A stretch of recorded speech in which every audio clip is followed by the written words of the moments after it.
Welcome to Politics Done Right. I am your host, Egberto Williams. This is the progressive program that will take the mystery out of politics. This is the program that will encourage you to make sure government becomes we the people. Whether you are liberal, conservative, or otherwise, you get to air your point of view.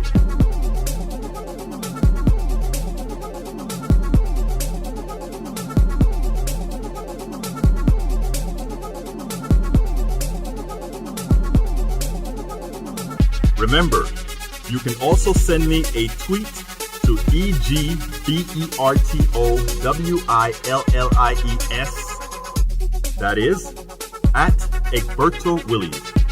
Let us engage.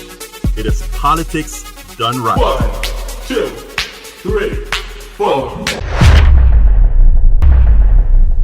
Well, folks, welcome to one more edition of Politics Done Right. I'm Egberto Williams, your host. Thank you so kindly for being a part of the show. We are going to have a great show for you today. What did you think about the debates?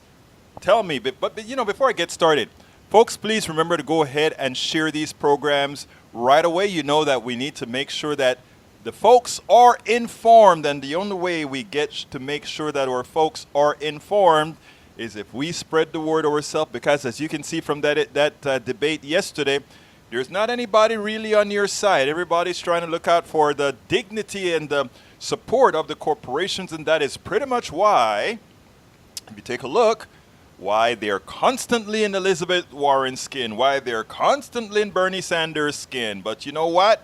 We are going to do it. We are going to make sure that things get better. We are going to make sure that the average American citizen wins. We are going to have a great time today because, first of all, before we get into the technicalities of the debate, I interviewed a woman who knows a lot about the mechanics of debates and how they work, etc., etc., etc. And what I want to do is I want to bring her in. But beforehand, I want to tell you a little something. Did you see that the new Gallup poll? The new Gallup poll is out today. And whereas, I had people on when I gave out the information about the polls that said that the majority of Americans now want the president impeached, and not only impeached but removed, one of my listeners said, "Oh, you're just lying to us." Actually, that poll was cooked. It still showed the plurality of people wanted the president removed, but not the majority. Well, now Gallup is out. We know Gallup isn't some sort of liberal poll, and the numbers have reversed. In June, it was 45% who said he should be impeached and removed, and 53% who said he should not be impeached and removed. Between October 1st and October 13th, we had a 14-point reversal. Now it is 52% that says we want him impeached, and 46% says they want him to stay. So it's a huge 7-point gap now. That's a 6-point gap. That's difference between the amount of people who want him gone and those who want him to stay. So that's not what the program is about today, but I just thought about it because I just got that note that says, "Hey, finally the majority of Americans want El Presidente gone." And I'm like, "Oh, really? You mean it's official?" Yes, it's official now, folks. Anyhow, what is the program going to be about today? Let's get busy. Title of the program today is, and as I get to the program, I've got to get to the program first and see what the program is about, what it is titled. I hope I linked to the right thing, and I did. The title of the program today is Expert Analysis of Democratic Debate, Failed Moderators, and, in my opinion, failed candidates, and in my opinion, failed many things. Anyhow, the Democratic debate was true to form, mostly devoid of substance everyday Americans could grab onto in a digestible manner. Failed moderators, anybody? The Democratic debate changed nothing, and so far an exercise in media incompetence. Sadly, questions of real impact to Americans were never asked. Instead, the corporate media spent a lot of time trying to corner candidates to create soundbite clips intent on creating a pugilistic type campaign in the ejection going forward or in the election going forward typo. Now think about it. They had silly questions. What do you think about Ellen DeGeneres having fun with George W. Bush and what people think about it and what they're saying about it and all that kind of stuff? I mean, how is that going to help the average American citizen who's trying to get health care, who's trying to pay their college bills off, who's trying to find a way that they can put their kids in daycare so that they can get a good job, who's trying to pay off those bills because they have not had a raise in 30 years? Who's talking about that? That is what we need to talk about. So anyhow, today we discuss the debate in two parts. Kristin Arnold, president of QPC Inc. and rules analyst for 2019-2020 presidential debates, will discuss the mechanics of the debate. Subsequently, I will give my not too kind take on not only the substance, but the manipulation that I pretty much saw, that more than likely all of you saw as well. So we're going to have a great show. So let me tell you how we'll start. We'll go ahead and start with Ms. Arnold, and we'll move on from there on. So here we go.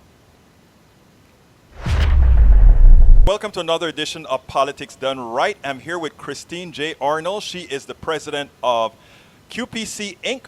She's a professional panel moderator with rulesanalyst.com. Welcome aboard Politics Done Right. Kristin, how you doing today? You know, any day above ground is a good day, Egberto. That's what they tell me. That's what they tell me. Anyhow, last night we had that great old Democratic debate. I believe it was the fourth debate. I won't tell you what I feel about it initially. What I want to hear is your take, and then we'll move on from there. Well, I mean, I think it's hard to have a substantial debate with 12 people on the same stage. That being said, if you think about 12 people, 3 hours, you have 4 commercial breaks, how much time can people really have to get into substantial issues? That being said, I think that this was an opportunity for the American public to maybe get to know some of the candidates a little bit better. We have some candidates that had never been on the main stage before. And so I think it was, we didn't have any opinion journalists this time who, kind of brought their biases to the table. We had a little bit of bias, but for the most part, I think it was a decent debate considering. Well, my concern was I am sort of very issues-based. And what I found lacking was a lot of, let's say, people talking about issues. Let's give an example. Did you hear anything come up about CDA or one of these things that are impactful at this time, and nobody really talks about it? Yeah, so the topics are decided by either the DNC and or the moderators. Now, the only new topic that we had that was different than in past debates was foreign policy, which I expected Erin Burnett to be the one asking those questions because that's her area of expertise. Yes. No. So that was kind of surprising. And so, the whole idea about having a diverse moderator panel was so that you could have more racial and gender visual diversity representation. Well, we still haven't talked about women's issues, and I don't think we've really done a good job about multicultural issues. We've talked about racism, but that's just one factor. Right. So the whole reason why this big brouhaha about, we need more visual diversity, and yes, we're going to have people of, color and a woman. It's like, well, okay, where's that discussion? So, if you're talking about the topics, but I'm not sure the moderators really pick the topics. I'm almost thinking that the DNC does that. And the challenge with only giving people 75 seconds to talk, to answer, is it's not substantial enough. Now, what I liked about what the moderators did this time is after we got through some of the preliminary first questions, and they were closed questions, should Trump be impeached, yes or no, or some variation of that. What they did that I like that they have not done in past debates is they said, so tell us more about the plan. Tell us, how would that work? Tell us, so they asked people to go beyond their positional statements and tell us more about what you have in mind, versus just trying to, do stump speech stuff. That's my frustration with these very short responses, is you can't go very deep. You kind of made a comment in one of your narratives. I think you kind of said that the moderators sort of determined, sort of shrank the field themselves by the way they asked the questions. And I think you illustrated that with the amount of time different people got to speak. I mean, when you're watching it and then looking at your analysis was quite interesting. So why don't you tell us a little bit about that? Well, thank you. Because a lot of people don't think that the moderators do much to influence the outcome. But if you think about it, the moderators decide who they're going to ask questions to. They decide how the question is phrased. So if I include Egberto in my question, but I send it over to Elizabeth, then Egberto, because I mentioned you in the question, you get to rebut that. Right. But if you put your hand up and you go, oh, I want to pile on that, then I get to choose you. So there's really three ways that I severely influence whether you have airtime. Right. So in this particular debate, Elizabeth Warren had 23 minutes of time. That's what I noticed. She dominated the amount of time of coverage. And a lot of it was kind of insidious because she had 11 different times where she was allowed to rebut a question. So she was only I'd have to look it up. She was only given, let's see, Elizabeth, she was only given 4 questions. Right. The top person was Biden, and the least person was Pete Buttigieg. But Buttigieg spoke for 13 minutes, which is, on par with the average. Right. If you look at who spoke the least, the absolute least, guess what? It's the new guy on the block, Tom Steyer. Okay, well, he didn't even get 1 rebuttal. No rebuttals, and he was asked only 3 questions. So you see how the moderators can really influence who gets to speak. And if it were the case that debates really mattered, that really is, I don't want to call it dangerous, but if debates really mattered, that means that those 3 people are actually going to change, set the narratives of going forward. Right. Now you're saying something pretty interesting. If the debates really mattered. Now, I got to tell you, this debate has the absolute least amount of media discussion that I've seen in all of the previous debates. And part of it is because they released the qualification levels for the November 20th debate before this one even came on. And so everybody's waiting for the November 20th debate because we know that the field is automatically going to shrink. Right. So Tulsi Gabbard saying, oh, I'm going to boycott this debate because of the DNC. Come on, get a grip. Right. Now, the way I saw the debate, I think they concentrated, they try to, Medicare for All, it seems like every single debate takes on the same question. And it always seems like what they're trying to do is corner, in this case and in the last case, Elizabeth Warren for a soundbite. And that concerns me that they are continuously trying to get her. I mean, she stated her answer several times. You may not like it, but that is the answer she's going to give. What's the point in continuing the pressure from a debating standpoint? Well, I think they wanted her to answer the question. All of the healthcare questions were phrased as closed questions. Yes or no. Right. It's the same reason why they didn't like in the first debate, raise your hand if you're in support or not. Right. It makes people have a very specific stance. And she didn't want to be boxed in with a very specific stance.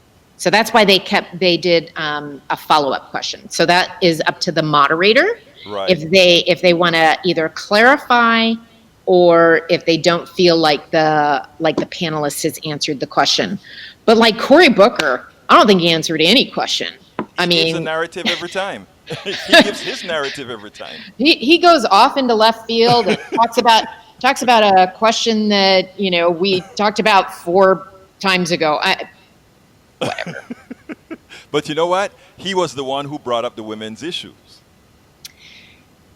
Yes, he Kamala did. touched on it. She touched on it, and he picked up on it. Expanded on it more so than even Kamala, Right. as I recall. Right. So I mean, I know you like the way the moderating sort of went from a mechanics point of view.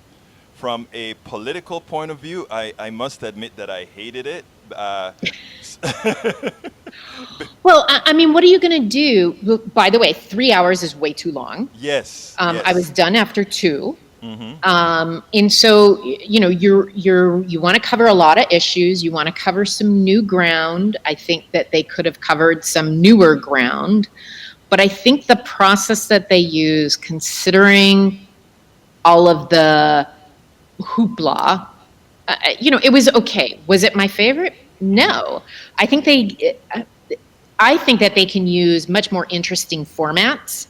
I But would be interested in that. What form? Because I don't know. That is beyond my pay grade. What kind of format do you think would actually give a better opportunity for the American citizenry to say, well, I got something out of this debate? Because what happens is a lot of what Elizabeth Warren was doing, a lot of what Bernie was doing to some extent was, I am a political junkie, so a lot of it I get when they say certain things, but a lot of Americans don't. And they hear people talking some of those issues, flip the TV. right. Well, part of the problem, I think, is that you only get 75 seconds to talk, 45 seconds to rebut, and they covered 10 different topic areas. Mm-hmm. I don't remember the exact number. If it was up to me and you still had 12, which is still way too long, I would make it more of a topical debate. Mm-hmm. And let's go deep. Let's talk about healthcare for 2 hours. Mm-hmm. Let's really dig into it, and let's talk about each other's different plans and how are you going to do that, and how are you going to get a divisive Congress and Senate to agree on what a healthcare plan for every American can look like. I think that would be interesting. I would tune that in. I think you would see Bernie and Elizabeth jump at that opportunity. I don't know how many more would want that, because all the others are playing sort of I don't know where you stand politically. But all of them would be playing a neoliberal type of a stance that for me would be, I would think that they wouldn't do. I don't know what your position is on that, but it doesn't really matter. Well, I was reading a really interesting blog posting, and I can't remember, but I can send it to you. Okay. It's actually in one of my blogs, and it had they recommended that you put the Democratic candidates wearing 3 different hats. Mm-hmm. One was Medicaid for all, Mm-hmm. one was a hybrid, Mm-hmm. and the other one was private insurance and Medicaid. Pick whatever is your happy place. And I think that would be kind of interesting to put them in 3 different camps and start, challenging each other to think it through. Like, how can we as a country, because I think we all agree we would love to have healthcare, given the appropriate amount of healthcare at a reasonable price for every citizen. Yeah. That's all everybody wants. Like, what's wrong with that? The challenge is how do you pay for it? And how do you make sure that it's quality healthcare that you can get in a timely fashion and make sure that people get their pharmaceuticals and dental and vision and all the things that come with that is a big price tag. So Yeah, but how do we do that let as a me tell country? you, How do we move it forward? it's interesting because the answers are there, absent. Again, I don't know that the answers are there, absent us falling for what I call the national jive, and that is, we are of the belief that math no longer plays a part in healthcare, right? In other words, I mean, I don't think anybody wants a nationalization of doctors and nationalization of everything. But what they want is, if you don't offer anything other than paying a bill, why do you need many of those things, you know? Why do you need many institutions that simply pay a bill if you also have to have executives and all those corporations? Maybe you can tell me. I'm still trying to figure that one out. I'm not going to weigh in on this one because I'm just talking about how the debate moderators go, and using healthcare as an example. I think a deep dive of I'm answering those kinds of questions that you have, Egberto, I think would be interesting. I think so too. Wouldn't you like to know where they run on that one? Well, Christine, I think it is time for you to go ahead and talk to the DNC about helping them with the debate. Maybe they'll listen to you and have that on a per issues basis, because I'd like to see on a per issues basis for the environment. I'd like to see a per issues basis on college. I'd like to see a per issues basis. I mean, we can have 20 debates on different issues that matter. Well, you know what? They have 12 of these scheduled, and we've just done 4. There are 8 more on the docket. Only one date is officially confirmed.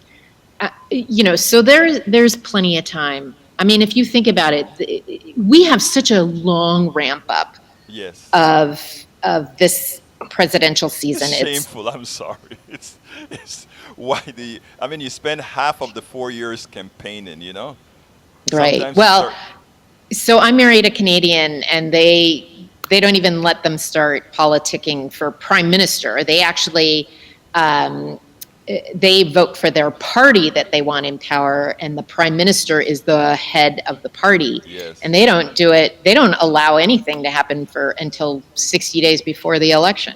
Period. Did you just say you're married to a Canadian? I am. So you really have healthcare issues that you guys talk about.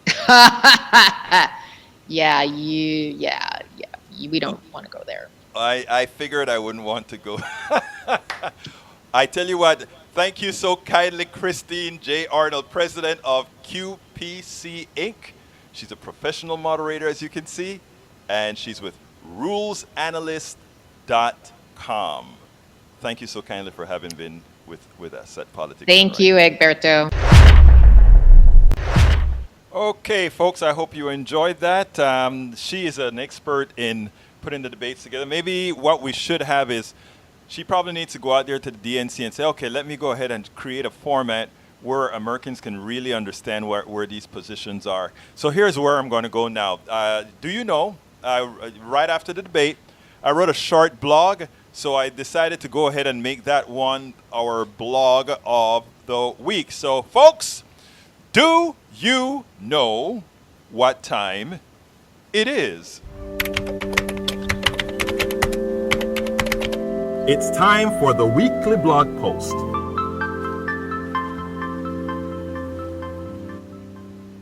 Okay, now tell me, folks, what did you think about the debate? Now tell me the truth. What did you think about the debate? 646-716-5812, or right now I'm talking to quite a few of you on the chat screen, but I'd love to hear some of your voices. 646-716-5812.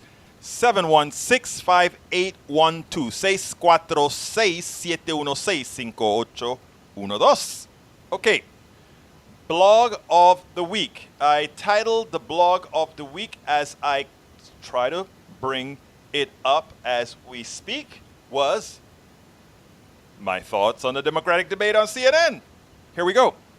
I enjoyed the debate, but I hated the debate. First of all, Bernie Sanders looked great. It is evident that his coronary artery is wide open as he seemed very strong and lucid. Hell, the person who had the most problems keeping their thoughts cohesive was Joe Biden. Look, Joe Biden has a problem expressing himself in a friendly crowd. How do you think he's going to react under stress when Donald Trump starts to lambast him with lies and misinformation, and it comes at such a level that he just can't handle it? And he starts, oh no, you're wrong about that. And by the time he tells Trump he's wrong about that, he forgets about the next thing he's talking about. And he goes on a tangent. And you know the one thing you don't want Joe Biden to do is go on a tangent. Because when Joe Biden goes on a tangent, it's all over. Anyway, it is clear that today the target in the debate was Elizabeth Warren. That was we could see that right away. She handled the onslaught, however. She handled the onslaught better than Joe Biden did when he was a front runner. It is clear she has intellect to stand up against anyone, especially Donald Trump. She does not cave. Bernie Sanders made it clear to Biden that, in fact, it is the progressive policies that will give Democrats the win. He made Biden look rather small and rudderless. When Biden started to say something, Bernie Sanders came on with a litany of things. We want to do this. Why are you scared to do that? And Bernie was on fire, man. I saw Bernie hitting Biden up, and all Biden could do was kind of like, with that goofy smile and head shake. He tried to seem like he was being dismissive. But the truth of the matter is, hey, Bernie and Elizabeth, or Elizabeth and Bernie. Let me tell you something, folks. Where America is going to be and what they're trying to do right now is to make things seem like they're not. Americans are ready for those policies, people. Even though, even the moderators, they are all complicit. The mainstream media, they're all neoliberally complicit in attempting to change the debate. Continuing. Bernie Sanders, again, made it clear to Biden that, in fact, it is the progressive policies that will give Democrats the win. He made Biden look rather small and rudderless. I was not impressed when the moderator asked Elizabeth Warren about a tax increase on the middle class for her Medicare for All stance. She refused to fall for the soundbite clip the corporate mainstream media is looking for constantly. They want to get a sound clip that Elizabeth says, yes, taxes are going to go up, but, and then they're going to chop it right there. They're going to say, Elizabeth Warren says, the narrative would then become, even Elizabeth Warren says tax increases on the middle class, and then they'll cut the butt out of that, right? Anyhow, she refused to fall for the soundbite clip the corporate mainstream media is looking for constantly. I think along with the progressive media, she needs to lay the groundwork for the Medicare for All tax questions answered in a manner to shut down the bite of the question. In other words, when people, there are a lot of people say she better come up with a better answer. I want her to come up with a better answer, but not for the same reason they want her to come up for a better answer. I want her to come up for a better answer because a better answer is going to win the debate outright. And I have that answer. The answer should read as follows. Listen, it's 3 sentences in one answer, and you memorize it and you keep saying it. You go like this. This is the answer. Medicare for All will lower the taxes of most middle-class Americans because health insurance premiums are taxes paid to private corporations who skim billions of it before the first medical bill is paid to pay rich shareholders and undeserving overpriced executives while denying coverage and drugs to Americans. Period. Punto final. Terminado. That's all you got to say. And in that one sentence, it's a long-ass sentence, but in that one sentence, you've done the thing that says, most of those the only Americans that are going to be paying more are corporate Americans and the wealthy. The second thing you're saying is corporations are ripping you off. And the third thing you're going to say is why you want to give all your money to the executives so that they get paid first and whatever is left over goes to pay your bill. No, You don't want to do that. And once you get there, then folks, they have to shut up, because every time you get a chance to open your mouth, what you're doing is you're demonizing the private insurance companies as they deserve, as they should. You see, there's a thing here, right? When you hear Buttigieg talk crap about, Medicare for all those who can afford. Elizabeth had the answer for that. No, he means Medicare for all those who can. He says Medicare for all who want it. She says no, it means Medicare for those who can afford it. That was a perfect answer. You notice how they didn't play it too many times afterwards? You know why they didn't play it too many times afterwards? Because that is one that will hit. That is one that'll hit. When you say Medicare for all those who can afford, when you paraphrase what he is saying, that one has a bite to it, right? So, you have to start the process of really demonizing private health insurance as they deserve, because there are an evil sect that are intent on simply making profits, and whatever else is left over, then they can go ahead and give it to your health care. Remember that. Whenever people say, they like their health, you're taking away the health insurance from 149 million people is what Klobuchar wanted to say, or she kept on saying. Immediately, they are supposed to be nailed as right-wing Republican talking point users, which is unhealthy for the Democratic base, the Republican base, the independent base, and every single base. So now it's time. Now it is the time for Elizabeth Warren, for Bernie Sanders, and anybody who really wants a chance to really win, to step into the Medicare for all debate and to start telling the truth about the evilness of those who are implementing private health care right now. They have no purpose of being, they have no reason to be, and we need to explain that to all our people. I had some commentary with a few other people who were, Americans like this, or Americans like that, or Americans are going to want. I'm saying, yes, true. Let's give them the basic now, explain to them what we mean, and later on let them know, okay, and if you want to have private insurance that's going to put petals on your bed and perfume on the floors and perfumes on your sheets and all of that, hey, no problem, you can buy that as private insurance. So every single American citizen, whether they get something wrong, if we are paying more than 2 times any other person in the world, there are no wait times that we have to worry about. If we get rid of the insurance companies, if we start preventing the drug companies from abusing us by causing our universities to create the drugs, our universities to do the research, and as soon as the research looks like it's going to turn into something great, like it's going to be a great product, after the taxpayers pay to develop that drug or pay to research that drug initially, then these darn private pharmaceuticals take it and say, we got to do all the experiments and we got to do it, and it takes us this amount of money to bring to market. It's a lie. And all of this we have to spend all this money to bring these drugs to market, and that's why the drug prices are so high. It's a lie. Insulin has been discovered ages ago, and all they've done is made modifications to have slow-release insulin and all these other types of modification that doesn't cost billions because it's the same damn chemical. Same chemical. Same chemical that was in the public domain that they're charging $1,000 a month for or more. Do you understand the evilness whenever you make medicine and healthcare a product? Whenever you make these things a product in a capitalist system, then you capitalize on it. The guys who run it are not doing anything wrong. So we can say one of two things, right? Those individuals are inherently evil, or the system that is forcing them to do what they're doing is inherently evil, who makes them evil by inference. Is that what you want to say? It doesn't matter, right?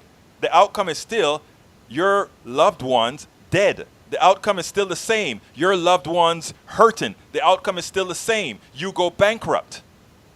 So let's get into the meat. Let's start leaning into it. And Elizabeth and Bernie have started to lean into it. And I want them to maintain that position of leaning into this particular issue, because you cannot lose. It's math. The only thing that allows you to lose is timidity and having other neoliberal Democrats coming into the fold and saying, oh, well, we don't want to have 149 million people losing their private health care. Bull. They're not losing their health care. They're losing their private health insurance that does nothing but pay a bill.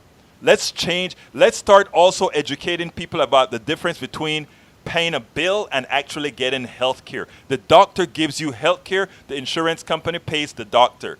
We don't want to get rid of the doctor. We want to get rid of the insurance company who's ripping you off. It's a difference. But we have to make the differences clear so that the partnership for the Americans health care, the partnership for the healthy American or whatever that fraud is called, that is designed to put out Facebook messages, that is designed to put out all kind of full page ads, radio advertising to scare you into thinking, oh my God, those lefties want to take away your private health share. You know what? Yeah. And then explain. Americans are not dumb. The biggest problem with Democrats is many times Democrats are scared to lean in and just be out there and tell you the truth. Republicans leadership, not my brothers and sisters Republicans, but Republican leadership, they have no problems lying to you, looking you in the eyes, lying to you, telling you that this tax cut is going to trickle down and make you richer. They know the truth, but they lie to you and tell you this tax cut is going to create more jobs. Democrats all along said, when this tax cut comes, it's not coming to the people. They're going to buy back stocks. When they bring that money back into the country, they're going to buy back stocks. Democrats told you that. Republicans said it's going to create jobs. What happened? The money came back. They bought back stocks. The first thing they did is they did some window dressing. Let's give a few people bonuses. Bonuses aren't pay raises. Bonuses is a one-time thing. Pay raises are permanent. So therefore, the Democrats, the progressives were out there saying, hey guys, remember, that tax cut is not coming to you. And they looked at people in the eye and told them that, and the Republican leadership looked at the politician, looked at the people in their eyes. They went on TV and looked into those cameras and said, this tax cut is going to make the economy stronger. This tax cut is going to give you more jobs. This tax cut is going to raise your wages. Listen, Americans know they're being lied to many times. Why, though, leave the lie they know to a commentary that is so timid that they're not sure? So, if you have Democrats on that stage talking about you're taking away health insurance from 149 million people, those Democrats are evil. Because if you have people on the same team supposedly, and they're saying that what they're doing is they're confusing the message, and then what you have is a bias, right? And here's a bias. Republicans are saying it's going to take away people's health care. And then you have some Democrats saying it's going to do the same. And then you have the progressives saying, look, this is what's going to happen. Well, guess what you just got? You just got a bias. You actually got a piece of the Democrats behaving with the same narrative as Republicans. Why should the American people then go for what's right? So when these Democrats come out like Klobuchar, I am realistic. The reason I'm not for Medicare for all is because I am realistic. It cannot pass. It cannot pass because you are out there saying it's going to take away 149 million people. It's not going to pass because you guys are the ones that are stopping it. It was the same thing during the Affordable Care Act.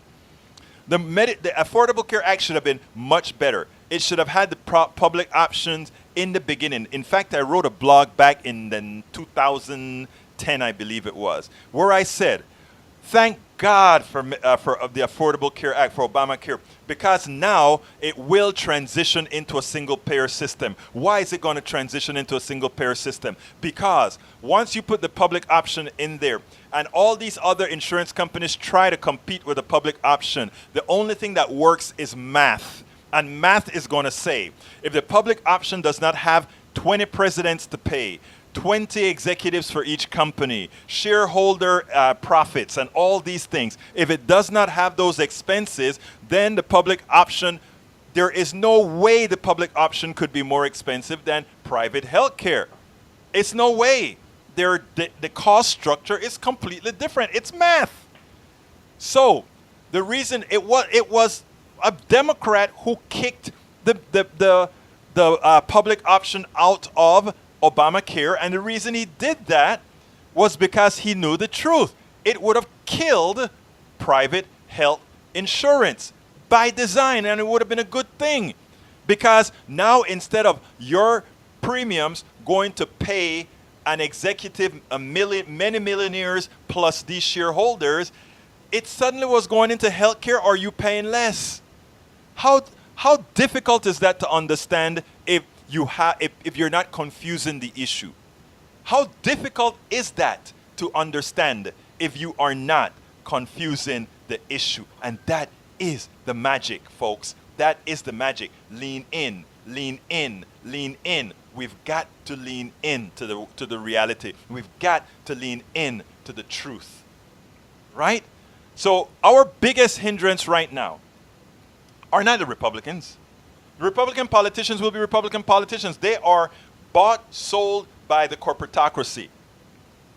The people that we have to fight are the Democrats that are bought, sold by the corporatocracy. Remember, that's some of the folks in the establishment. Those are the folks that need to get no support. And all the support has to go behind those people that really have the interest of the American people at hand. And we know right now on that stage, the two persons that have the most people's interest at hand are Bernie Sanders and Elizabeth Warren. There is no doubt about it. There's no if about it. They are straight down the middle. Now, let's talk a little bit about Elizabeth Warren. A lot of my Berniac friends have been sending me texts or little messages say, hey, you see what Harry Reid, the former majority leader in the Senate, said? He said that he knows Elizabeth Warren, and he knows Elizabeth Warren, while she's talking strong about Medicare for all, when time comes, she may have to cave. First of all, there are two things. He's right about one thing. Presidents generally cave, and Bernie would cave just as well as Elizabeth would cave. But they don't have to if they know they have the support, the backing, and I say support. I want it to be more than support. I want it to say they know that they will pay the price because we are going to remain active. We are going to remain active. What we've done most of the times is get folks elected, not remain active, and in not remaining active, the plutocracy fills the void and tells them what they must do. That is what we got to fight against. That is what we must fight against. Folks, it is not difficult. We can do this. It is not difficult at all. The power lies with us. We still have one person, one vote. And as far as the corporatocracy is concerned, they are going to be sending media. They're going to be sending misinformation. They're going to be shutting people down. In fact, some are going to try to shut those of us down who have some sort of platform in whatever form they want. And that is how you come in. You're the one who has to keep us flowing. You are the one who has to make sure that we continue to go ahead and move on. All right, let me see, before I continue with my narrative, I see a lot of messages came in. Let's see. Egberto, why couldn't we have an hour each night with just two debate at a time in sit-down discussion? I think that would, you know something? I think that would, Mike, CSAC, I think that's a good idea because I think that would create a good discussion. Michael Dean says, brilliant discussion. Godzilla Megatron. Each candidate need a Charlie Rose style. Wow. You know, Godzilla, I agree with you there. I think it would be good if everybody got to sit down and got asked the same questions behind the scenes. But you know what? All of them be taped so that the others don't hear what the other person says. So in other words, you have 12 let's say assume it's 12 candidates, you have 12 debates, not 12 debates, 12 sort of Charlie Rose type interviews with 12 of these guys sitting down behind the camera, but every single one of them are sequestered until after all of them are complete. And that way nobody has an advantage to know, okay, well, that question was asked or that question was asked. So I think, Godzilla, I'm with you, my dear brother. I am with you right there. Godzilla also says, Biden is done. Warren won't get the men vote. Bernie got the socialism tag. Tulsi has best shot to defend Trump. A woman POC vet. Wow, Godzilla. I don't know, Godzilla. I don't know if I agree with you. I think neither Warren nor Bernie have a scarlet letter on them. So I think either one of those two can beat Trump and beat Trump handedly. I think people underestimate Americans because Godzilla, if at some time you are going to listen to me, at some time, Godzilla, and I'm saying this with respect. You're here all of the time, so I imagine there's something about our show that you like. So at some time, Godzilla. Oh well. Let me say. I know Godzilla. You're the one who are progressive. I think his Masticator is the one that doesn't like that think I'm nuts when it comes to the policies that I support. Anyway, I see Masticator is in here as well. So let me go ahead. Mike Cisak says, Egberto, you're telling an alternate reality. No. I am not telling an alternate reality. I don't do that, Mr. Cisak. Everything that I say is backed up by data. Everything that I say is backed up by data. He says, under Barack Obama, the gains were 1043. I don't know what you're talking about, but I haven't seen. I can't look at the link that you showed right there. So you may just want to kind of tell me. The tax cut also added an additional $2,500 to a typical family of fours after income tax. So after taking account for taxes owed, the income of most middle-class families is up closer to $6,000 in the Trump era. Oh my God, CSAC. Look, I don't know where you got those numbers from, but it's not hard to figure out how wrong they are. If the average American family had $6,000 more of disposable income, then the economy will be flying right now. The economy is on the spurt of recession right now. But let me tell you better, Mr. CSAC. $6,000 per family. Wow. I don't know who lied to you on that one or what, where you got that from, but it's a lie. It is an utter and complete lie. But let me tell you something even better, because I was talking to my wife the other day about how the raises work these days, right? The way it works is they give you a raise today, but your health insurance price goes up a little bit more than the raise, along with a lot of other costs goes up a little more than the raise. And you find that out because when you start to look at people's real disposable income, it's on a steady decline. Look, talk to Professor Economist Dr. Richard Wolff. He has all the charts. In fact, he's going to be in a debating some right-wingers about a lot of these economic issues. I mean, what drives me crazy is when folks, look, it's all right to make a mistake.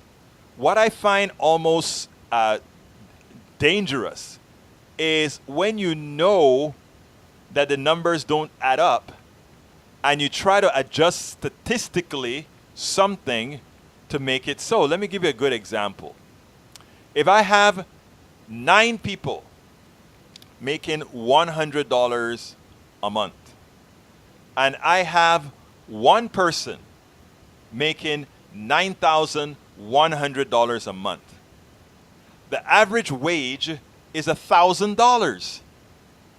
But it is much less. No, CSAC, it's impossible for that to be what the Census Bureau says. It's impossible. Just do the numbers. It's impossible to say in one year that Donald Trump somehow has raised America's disposable income by $6,000. That's ridiculous. Now, the one thing that he did is there are several things that he did. Americans thought they got a tax cut, but what they really got was a withholding that changed. And many people found out that they ended up paying more taxes. A few people had a few more dollars per month in their pockets, but that went right back into healthcare the next time around because the guy screwed up healthcare. So let's get real. I don't even want to talk about the numbers in this particular case necessarily because the president has already been proven a fraud. The guy is a fraud. And when folks find out let me tell you what I don't understand with, let's just see second a few others. When there is absolute data that comes out that show how fraudulent he was, what are you going to say? People are going to then have to question all those who took so long to understand that this guy's just a charlatan. It's going to be so difficult for you to eventually come down and say, oh my God, was I able to wear the blinders this long? We got to get away from that, people. I don't want that for you guys. We don't want that. So no, that's a lie. That's a misinterpretation of the census data, period. No two ways about it. I'll bet a finger on it. But anyhow, folks, so going back to close out here and talking a little bit about the debate again. Let me tell you what I am very happy with the debate. I am very happy to see my guy, Bernie Sanders, looking healthy, Bernie Sanders looking strong, I think Bernie Sanders was kind of sick for a long time. I think that blockage, even though he showed a lot of energy, that just shows you his intensity. I think Bernie Sanders was hurting for a very long time. And I think what happened is when he got that heart attack and they opened that blood, he had an infarct. An infarct is, a piece of the blood flow stops and a part of his heart probably died. But given that I don't think they are talking about any irregular heartbeats and all of that, it's probably a very, very tiny bit of his heart muscle that got injured. And more than likely after that atrophies, it's probably going to be just like a new heart, because it wasn't a damaging heart attack that really killed a big piece of muscle that isn't going to grow back or something like that. So I think Bernie Sanders is going to be fine. A lot of people are going to be concerned about Bernie Sanders' age. Hell, I love Bernie Sanders. I'm concerned about Bernie Sanders' age. Not that I don't think he can do the job. My thing is, you still have to buck up against reality and also how stressful a job is. And stress stress affects your well-being as well. And if you are much older, the stress at 80 is a lot different than the stress at 30, or the stress at 50, or the stress at 60. So those are things to be considered as well. But everybody's different. It all depends on your genetics and all of that. So if this guy looks like he's going strong, there's no reason not to hold him and get a damn good vice president. As far as Elizabeth Warren is concerned, Elizabeth Warren has been doing things methodically, and she's been doing things in a manner to ensure people understand that this 70-year-old ain't no 70-year-old. Anybody, I don't know of how many people could stand up in a line. I've been to 2 of her events here in Houston, and this woman, she lasts longer than anybody else. This woman stays in a line, and she takes selfies with thousands of people at every event. I'm telling you something, that is not easy. To be on your foot that long, just taking, and some people come up to you, they don't want to just take a picture. They want to, hi, I love you, Elizabeth, and I want to, and by the time you've done your 100th picture, you're happy that people love you, but you just want them to be gone because you just need some rest. And that's not her. I watched her here at the University of Houston myself. That woman is tough. And I tell you what I was more happy about, how tough she was with everybody attacking her. You want to ask if she can handle Trump? We know Bernie can handle Trump. Bernie's going to have no problem handling Trump. Elizabeth won't have any problem handling Trump. I'm positive about that. So, a message to my brother Berniacs and my brother and sister Berniacs and my brother and sister Elizabeth Warrianiacs. Do not fight each other. Go out for your candidate and campaign like hell and sell the message. Sell your candidate's message. Let's see whose message seems, because they're both progressive and they're all converging onto the same issues. One say they're a capitalist with, I think they call it, I forgot what kind of capitalist, but when you break that down, it doesn't sound that much different from what Bernie's talking about. So, my contention is the progressive wing, do not go off on neither Bernie nor Elizabeth. Even Elizabeth was kind to Bernie yet last night and vice versa. Keep that up.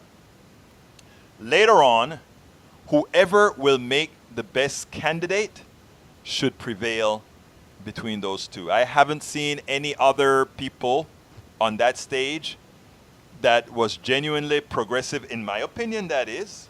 I'm not knocking anybody who supports anybody else. I'm just saying from my taste and for the taste of millions of progressives, we just don't see it. Now, so let's not do that. Harry Reid tried to get involved and I think what Harry Reid was trying to do is Harry Reid was playing misdirection chess, where he was trying to claim that Elizabeth Warren would do certain things so that it would affect her negatively with the, let's say, Bernie people and others. And most of these people already believe that Bernie doesn't stand a chance in hell of winning. I think Bernie would surprise just about everybody else, because I think Bernie or Elizabeth, if representing the Democratic Party, will win the election. Now, that said, Elizabeth Warren, they've been attempting to have Elizabeth Warren come out and say tax increases will go up for her plan. She must not.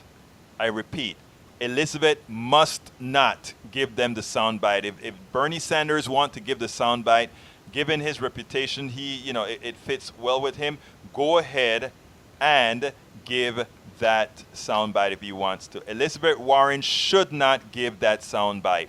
What she's saying is correct. The cost for the average American citizen will be lower.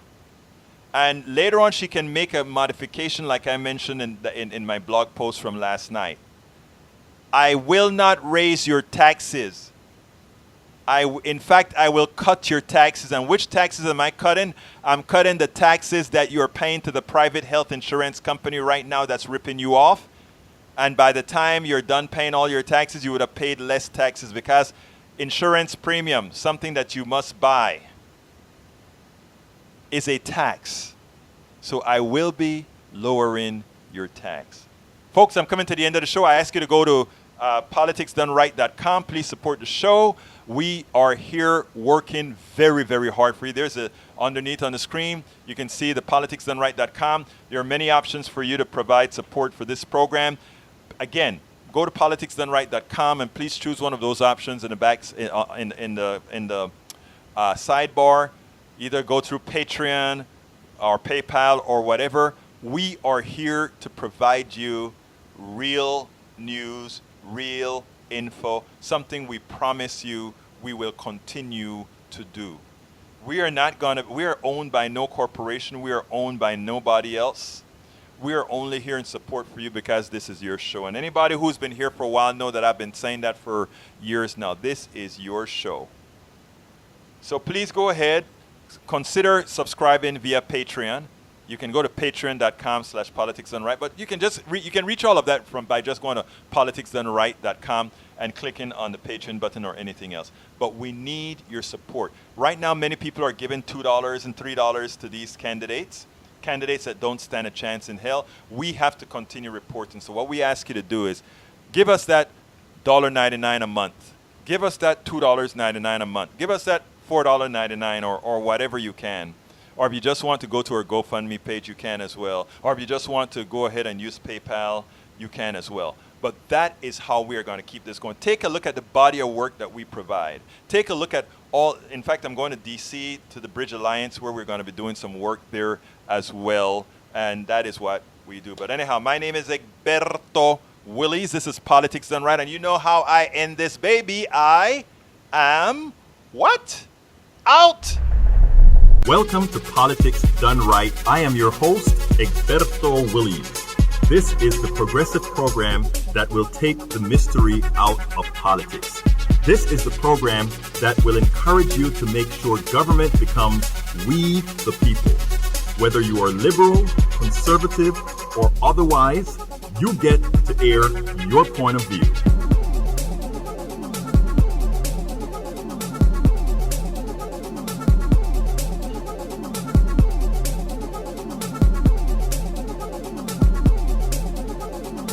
Remember, you can also send me a tweet to EGBERTOWILLIES. That is, at Egberto Willies. Let us engage. It is politics done right. 1, 2, 3, 4. Welcome to Politics Done Right. I am your host, Egberto Willies. This is the progressive program that will take the mystery out of politics. This is the program that will encourage you to make sure government becomes we the people. Whether you are liberal, conservative, or otherwise, you get to air your point of view.